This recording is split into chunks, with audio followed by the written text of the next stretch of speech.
네, 오늘 함께 나눌 말씀은 베드로전서 4장 1절에서 11절 말씀입니다. 네, 신약 페이지로는 381페이지예요. 베드로전서 4장 1절에서 11절 우리 천천히 합독하도록 하겠습니다. 그리스도께서 이미 육체의 고난을 받으셨으니 너희도 같은 마음으로 갑옷을 삼으라. 이는 육체의 고난을 받는 자는 죄를 그쳤음이니 그 후로는 다시 사람의 정욕을 따르지 않고 하나님의 뜻을 따라 육체의 남은 때를 살게 하려 함이라. 너희가 음란과 정욕과 술 취함과 방탕과 향락과 무법한 우상 숭배를 하여 이방인의 뜻을 따라 행한 것은 지나간 때로 족하도다.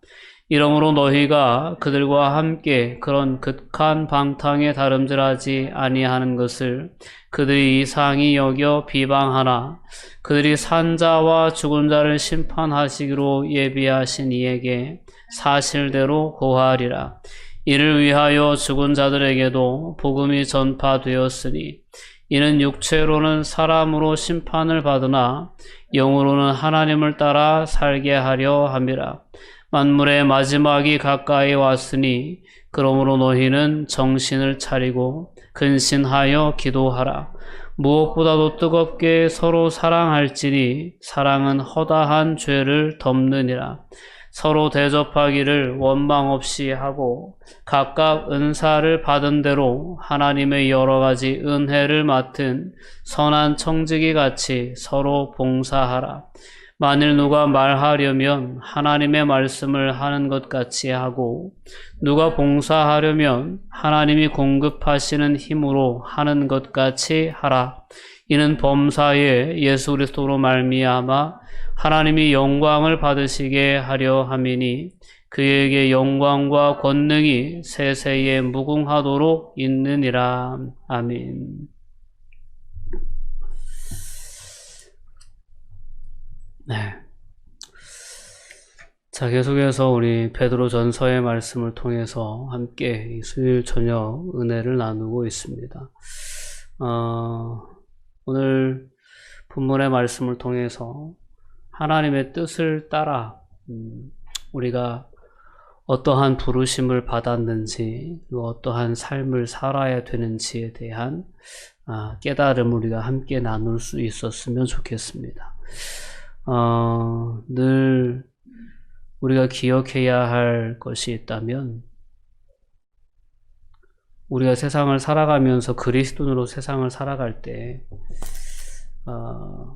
가장 심각하고 또한 가장 자주 우리의 삶에 찾아오는 문제가 있다면 그 세속화에 대한 부분입니다. 세속화. 뭐 이렇게 여러분들이 굳이 설명을 드리지 않아도 세속화되었다라는 표현에 대해서 어느 정도 이해를 하시리라 믿습니다.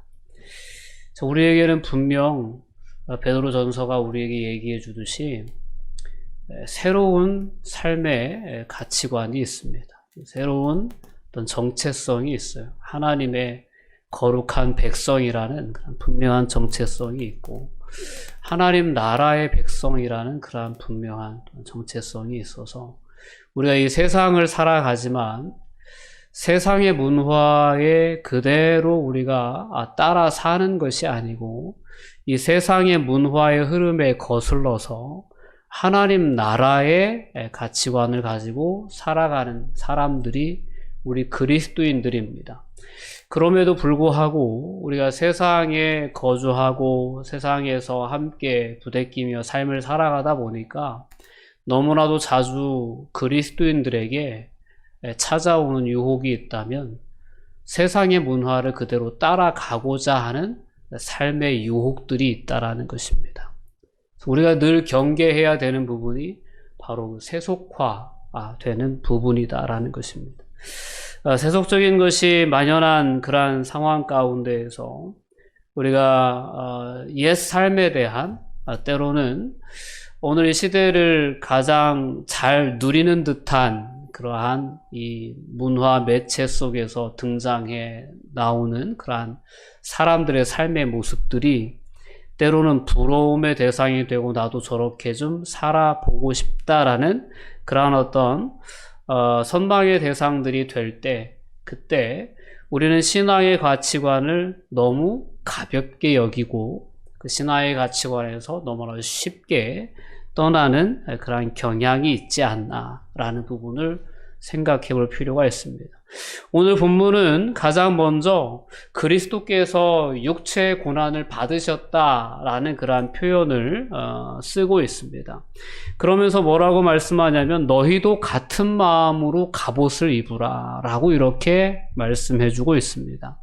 예수님은 세상에 오셔서 똑같이 우리와 인간의 몸을 입고 똑같이 인간으로서 삶을 사셨어요. 예수님에게도 시험이 없지 않았습니다.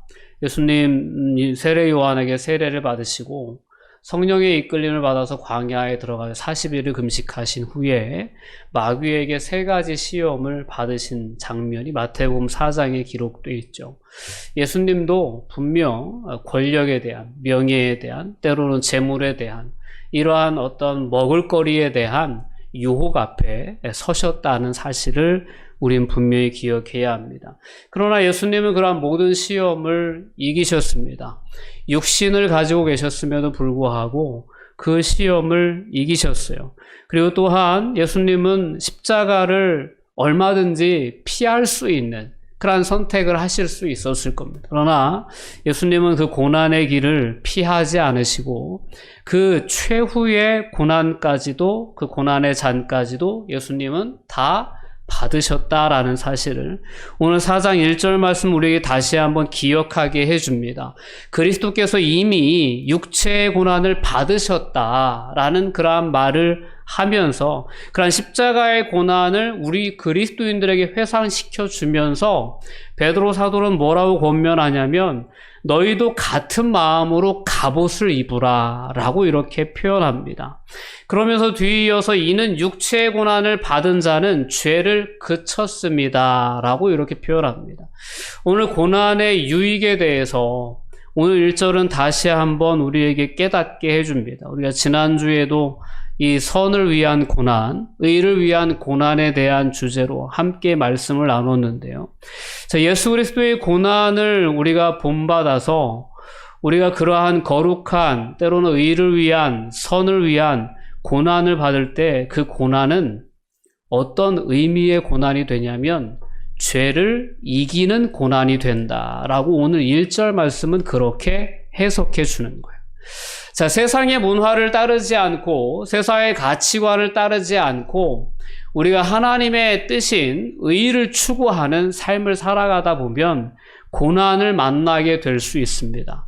근데 그 고난을 만났다는 사실 자체가 무엇을 의미하냐면 내가 하나님 나라의 가치관을 포기하지 않고 삶을 살아갔다라는 것을 의미합니다.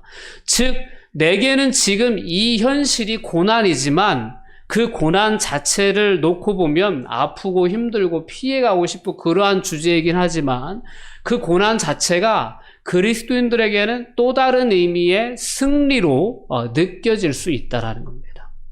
여러분, 고난이 승리라고 생각이 되십니까? 승리라고 인정이 되십니까? 참으로 이게 그렇게 받아들이기 어려운 거예요. 근데 우리가 하나님의 뜻대로 살다가 고난을 만나면 우리는 승리의 기쁨에 동참할 수 있게 된다라는 것이 베드로 사도의 권면입니다. 야, 내가 정말 세상의 가치관대로 살았으면 너에게 그런 고난 없어. 네가 지금 고난 당하는 거는 하나님의 뜻대로 살고자 했기 때문에 고난 당하는 거야. 너가 지금 현실은 고난 속에 있다고 해도 너는 정말 하나님의 뜻대로 행하는 그 삶에 있어서는 승리한 거야 라는 것을 우리에게 깨닫게 해주는 거죠.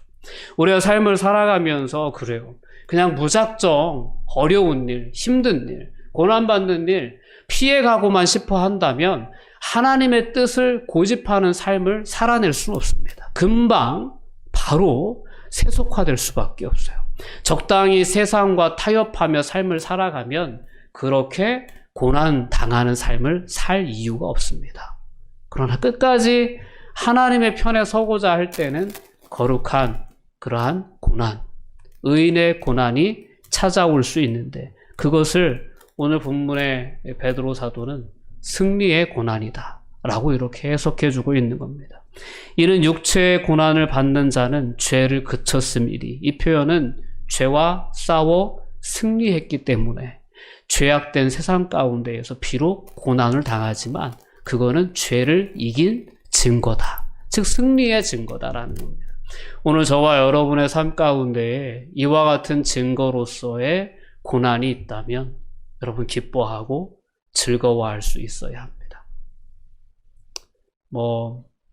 우리가 실수해서 잘못해서 찾아오는 고난도 유익하죠.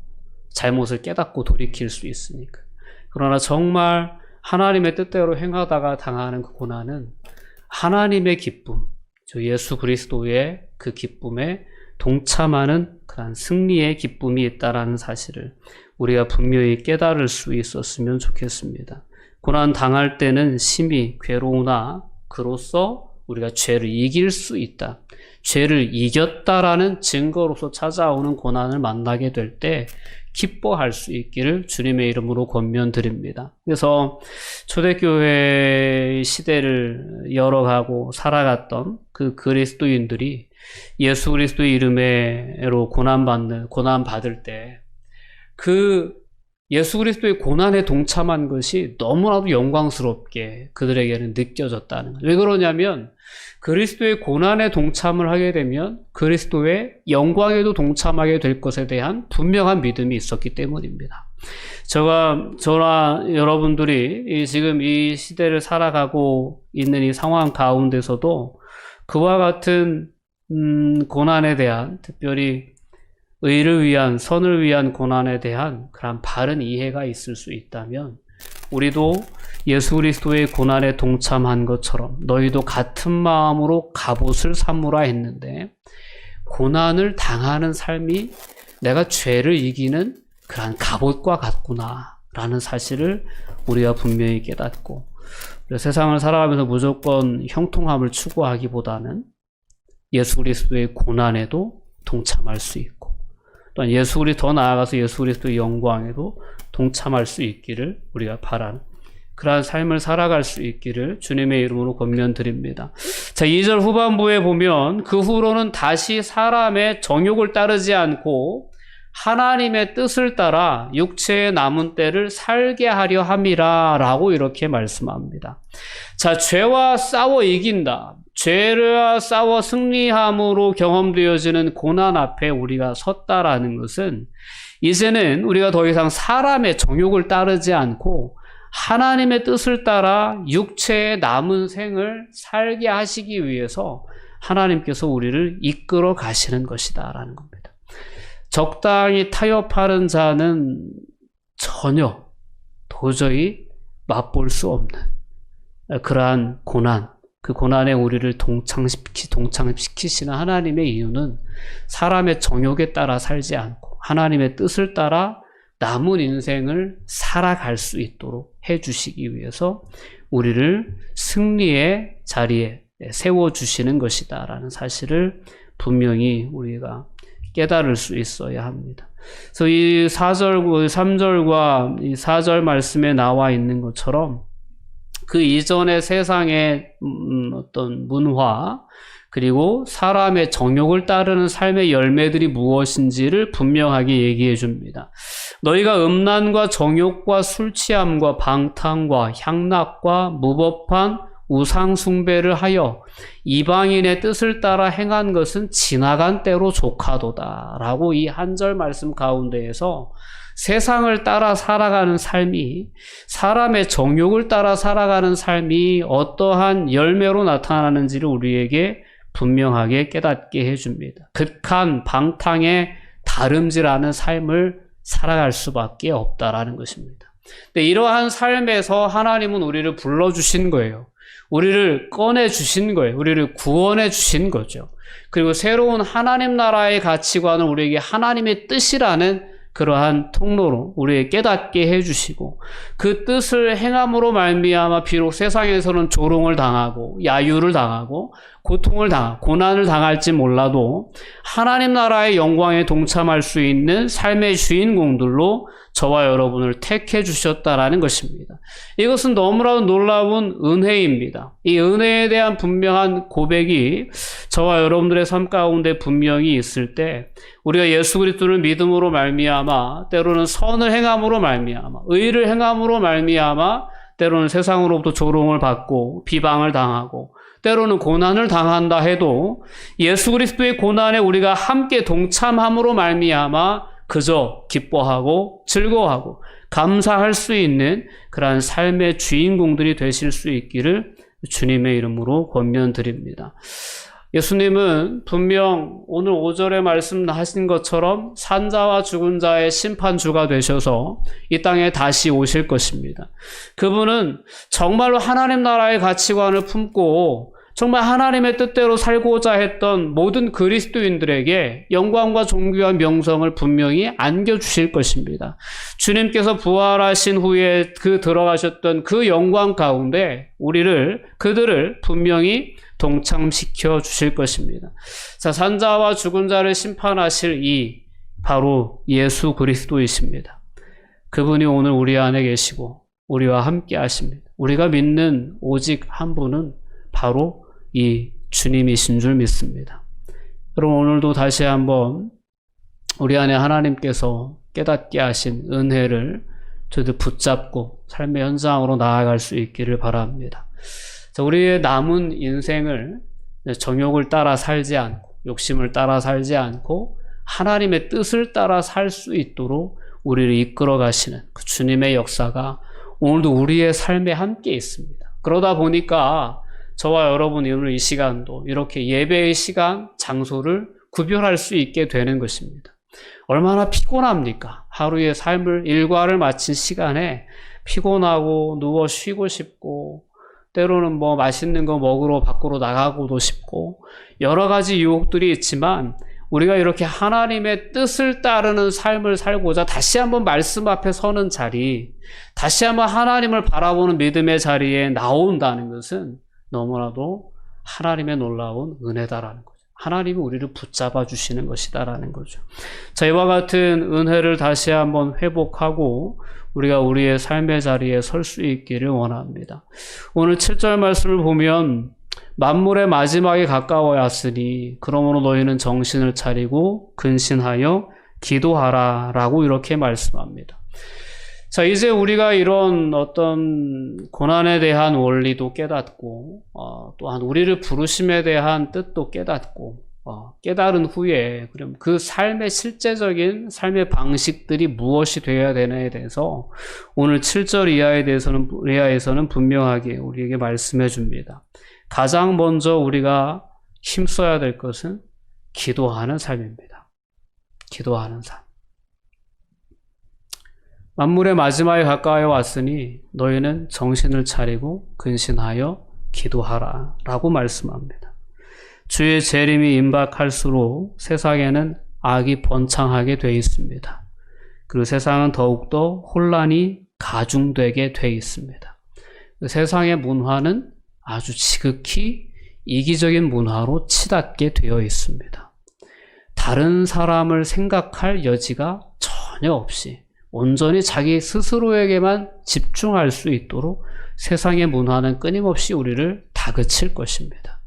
이러한 지극히 극단적인 이기주의화 되어버린 그러한 세상 가운데에서 우리는 더더욱 깨어 근신하며 기도할 수 있어야 합니다. 이 문구 가운데에는 가장 중요한 목적이 있습니다. 여러분, 무엇 때문에 우리가 깨어 있어야 되겠습니까? 그것은 하나님의 뜻입니다. 하나님의 뜻 안에 거하기 위해서 우리는 근신하고 깨어 있어야 되고 기도해야 됩니다. 기도는 우리가 늘 하기 쉬운 오해가 있다면 기도는 나의 뜻을 하나님께 관철시키기 위해서 하나님께 통보하는 시간이기보다는 하나님의 뜻에 귀 기울이는 시간이 기도의 시간입니다. 물론 우리가 기도를 하다 보면 우리의 어려움, 우리의 삶의 문제 다 고백하죠. 맞습니다. 그것도 바른 기도입니다. 그러나 우리의 삶의 문제를 가지고 하나님께 나아가서 다 쏟아내 놓고 우리가 하나님의 음성을 듣는 거예요. 하나님의 말씀을 듣는 거예요. 하나님이 나의 삶에 개입해 주시고 나의 삶을 인도해 주시는 그 방향을 우리가 깨닫기 위해 하나님의 음성 앞에 귀 기울이는 시간이 기도의 시간입니다. 정말 혼란한 세상, 이 혼탁한 세상이죠. 가치관이 너무나도 다양한 그러한 세상 가운데에서 우리가 무엇이 하나님의 뜻인지, 어떤 방향으로 내 삶을 나아가야 될지 이러한 부분들에 있어서 세상의 문화의 흐름을 보고 선택해서는 안 된다라는 거예요. 하나님 앞에 와서 하나님께 기도하며 하나님의 음성을 듣고 우리는 선택하며 우리의 걸음을 옮겨 나갈 수 있어요. 이것이 깨어있는 삶입니다. 근신하여 기도하는 목적이 바로 하나님의 뜻에서 벗어나지 않기 위한 것이다 라는 것을 우리가 분명히 깨달을 수 있어요. 그래서 기도는 무엇보다도 중요합니다. 두 번째 강조하는 삶이 있다면 사랑에 대한 강조가 오늘 본문에 나와 있습니다. 무엇보다도 뜨겁게 서로 사랑할지니 사랑은 허다한 죄를 덮느니라. 서로 대접하기를 원망 없이 하고 라고 이렇게 표현합니다. 각각 은사를 받은 대로 하나님의 여러 가지 은혜를 맡은 선한 청지기 같이 서로 봉사하라 라는 거죠. 자, 이렇게 오늘 8절에서 10절까지의 말씀에 나와 있는 것은 사랑에 대한 대접과 봉사는 사랑의 마음이 없이는 될 수가 없습니다. 사랑은 허다한 죄를 덮는다고 해요. 죄를 덮는 것은 용서입니다. 용서. 우리가 보다 더 넓은 마음을 가지고 이웃을 대할 필요가 있습니다. 긍휼히 여기는 마음을 늘 구할 수 있었으면 좋겠습니다. 이웃이 나에게 잘못을 하고도 잘못을 깨닫지 못해요. 잘못을 하고도 용서를 구하지 않아요. 그러면 괘씸하게 보일 수 있습니다. 다시는 상종하기 싫을 수도 있어요. 그러나 그러한 삶을 살아도 괜찮다라고 생각하는 그 어리석음에 대해서 우리는 긍휼히 여길 수 있는 마음의 자세가 필요합니다. 하나님을 몰라서 그렇다. 예수 그리스도가 산 자와 죽은 자의 심판주가 되셔서 곧 오실 것인데 그 예수님의 주권을 알지 못해서 그런다 라고 우리는 모든 그리스도인들이 비그리스도인들의 그러한 죄를 대할 때 우린 그러한 긍휼히 여기는 마음을 가지고 대할 필요가 있습니다. 그래서 그리스도인이 삶을 살아가면서 비그리스도인들을 볼 때 너무나도 쉽게 빠지는 그러한 잘못이 있다면 덮어놓고 정죄하는 거예요. 심판하는 거죠. 판단하는 거죠. 그러나 우리 그리스도인들에게 하나님께서 우선적으로 부어주시는 마음이 있다면 긍휼히 여기는 마음입니다. 예수님의 마음이죠. 예수님의 마음의 가장 대표적인 마음이 긍휼지심 아니겠습니까? 모든 무리들을 보실 때마다 신약 성경에 예수님의 사역을 보면 다 민망히 여기시고 긍휼히 여기셔서 그들을 고치시고 치유하시고 때로는 막 귀신도 내어 쫓으시고 먹을 것도 주시고 이런 사역의 그 근간에는 그들을 향한 긍휼히 여기시는 마음이 있었어요. 자기를 향하여 조롱하고 채찍질하고 못 받고 침뱉고 그러는 사람들을 향해서도 저들이 알지 못해서 그런다. 저들을 용서해달라라는 마음이 그러한 기도가 예수님의 기도였거든요.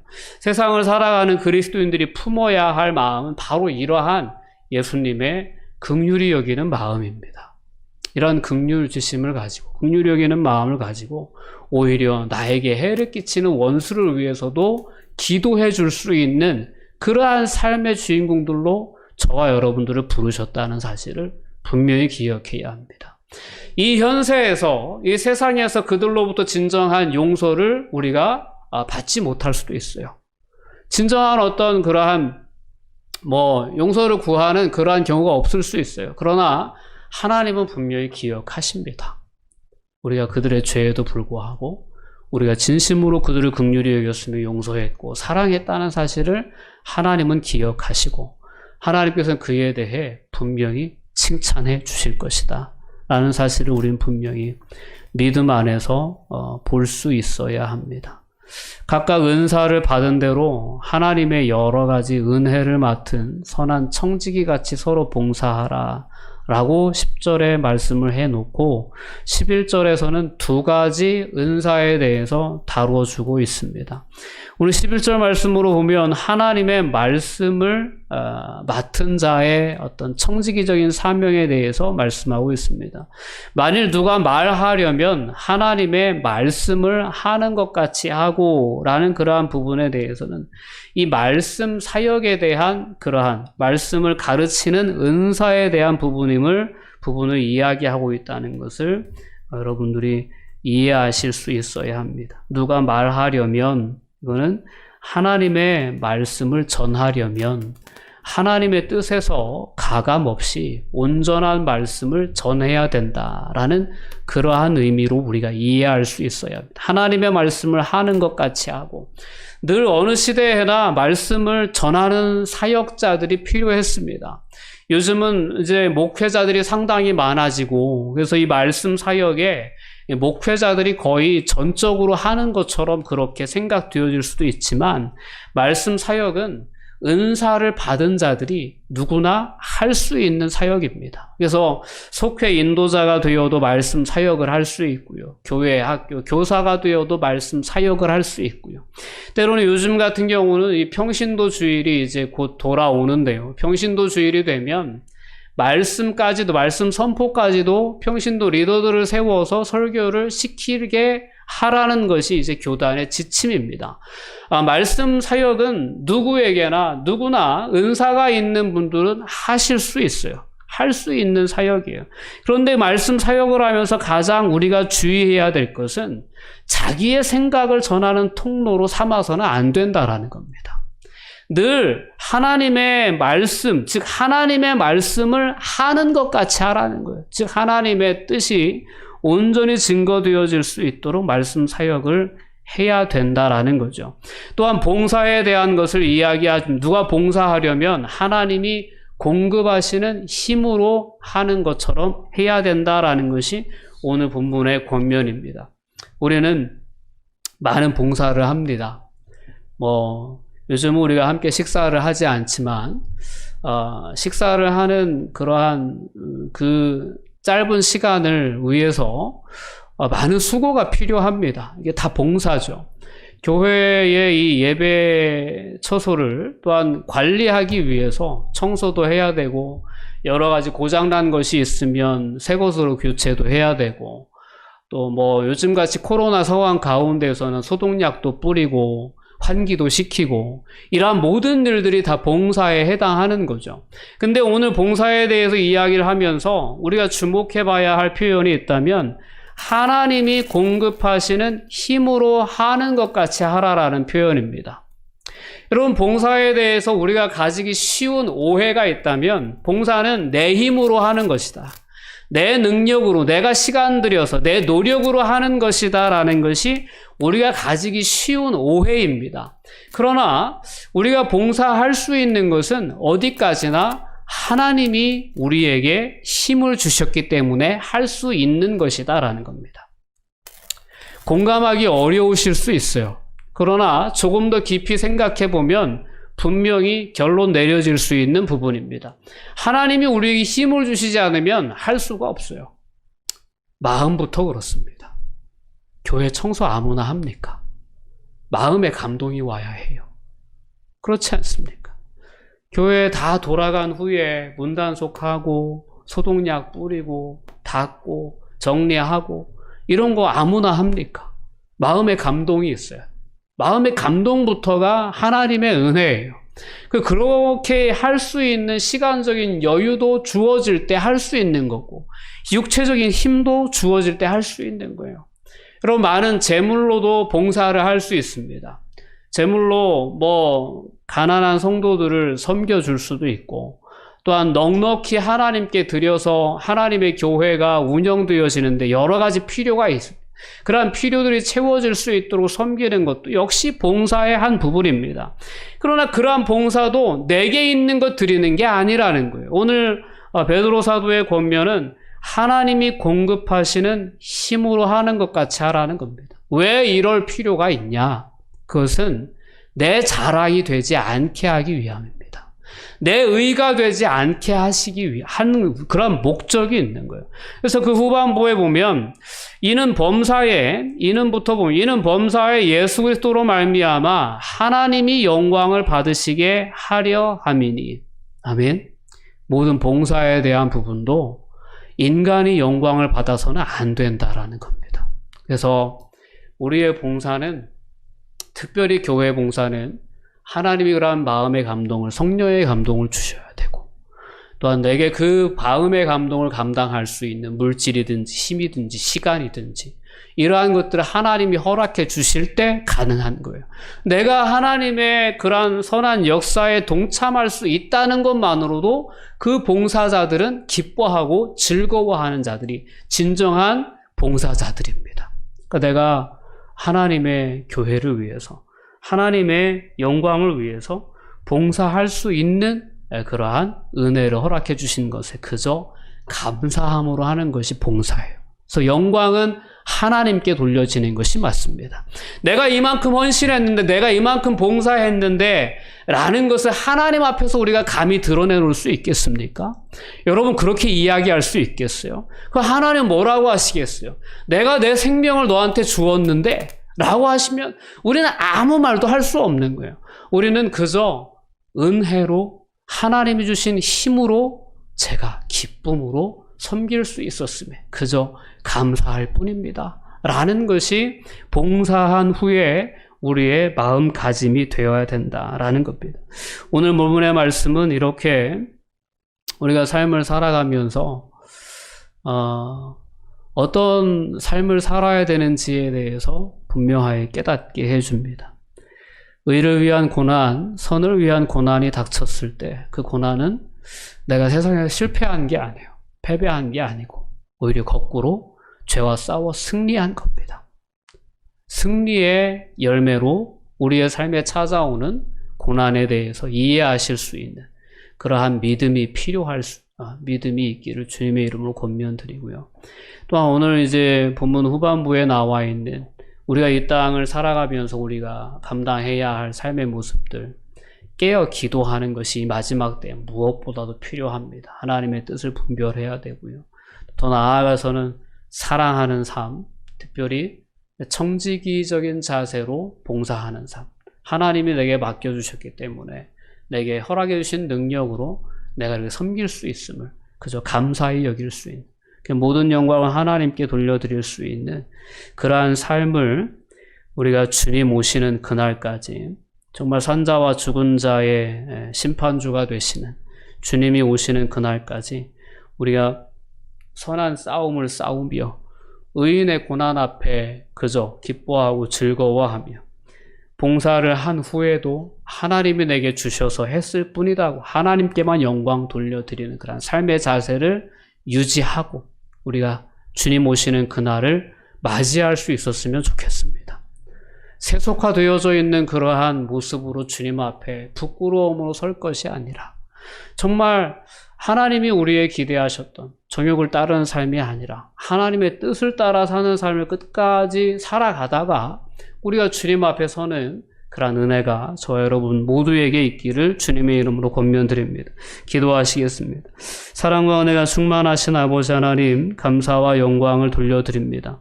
오늘 예배를 통하여 우리가 하나님의 말씀 앞에 설 수 있도록 주님 저희들을 인도해 주신 것 진심으로 감사합니다.